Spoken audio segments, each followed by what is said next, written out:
Mark Chenery used to be a journalist working for Ad News magazine publication, all of us I'm sure very acquainted with, and then had some kind of change of direction, ended up working in not-for-profits. So that'd be an interesting thing to hear about.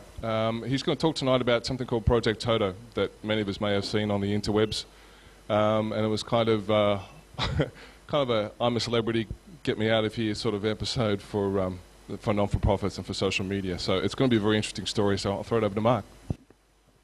I'm going to explain a little bit about Project Toto, and we've gone through a massive failure as far as I'm concerned in some respects, and then massive successes.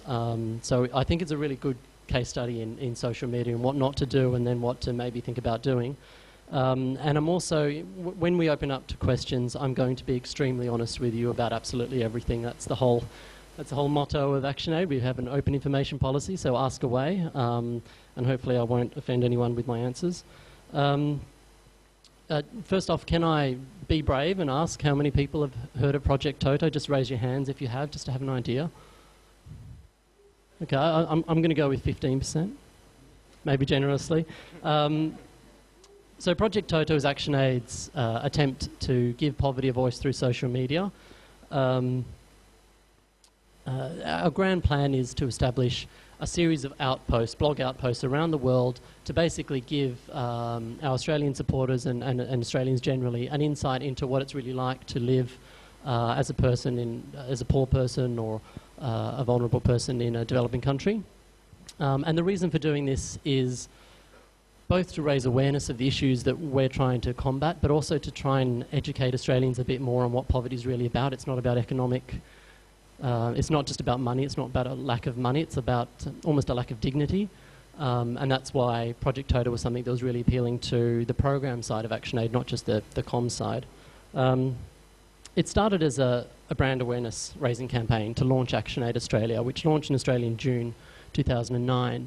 And for the cynics out there, yes, it was. I just explained to you that the mission was to raise awareness of poverty amongst Australians, and I've just told you it's a brand awareness campaign.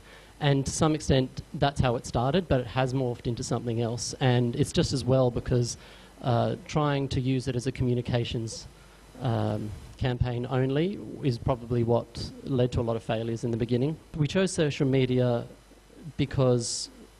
over traditional media because we had a small team, a new team that didn't have any media contacts. I knew a few people at Ad News and maybe B&T magazine, but that was about it. And that wasn't going to help us reach out to people interested in poverty. And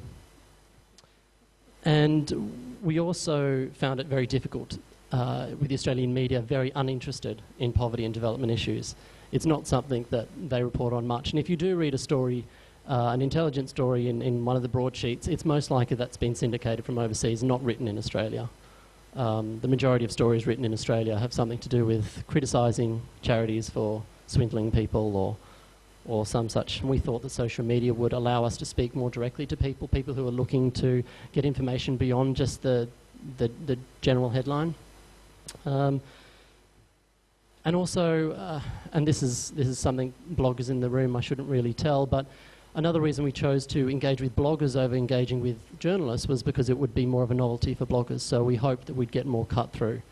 And we did in many respects, but there were failures in our logic. So the idea in general was a social media expert or guru or whatever term you dislike decided that what we should do is send an Australian blogger to Africa and teach the locals to blog. And I've got to admit, when I first heard the idea, I thought, she's effing crazy. That's just ridiculous. How can we spend money on something like that? How irresponsible. But soon enough I came around to the idea, both from a communications point of view as well as it is actually something valuable for the people that we're working with.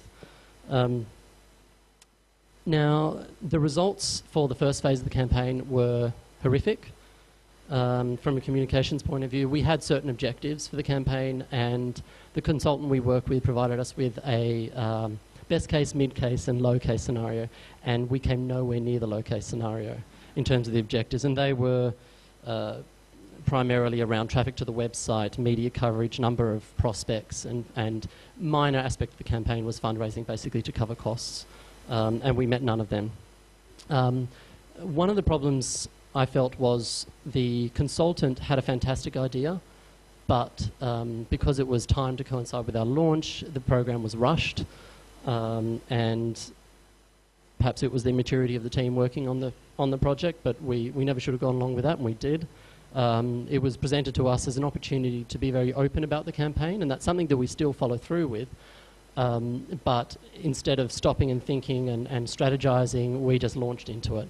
And I'm sure for a lot of agency folk that's a very exciting prospect, because we were very willing to experiment, and we still see it as an experiment. But as a result, there was no strategy behind Project Toto to start with. And planning and project management was also absent. We sent... And this is where, when I listen to others on this panel, I feel quite jealous that they thought things through as much as they did. So this is a different case study for you. We sent a fantastic blogger, Stilgarian, to the field. He had a very, very strong network and very trusted within his community.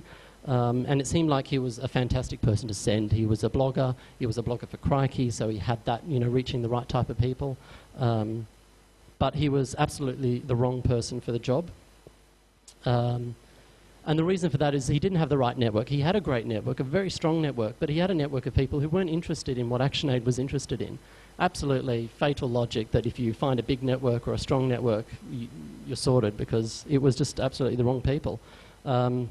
He was more interested in writing about social media and technology and fair play, because, let's face it, that's what his audience was interested in.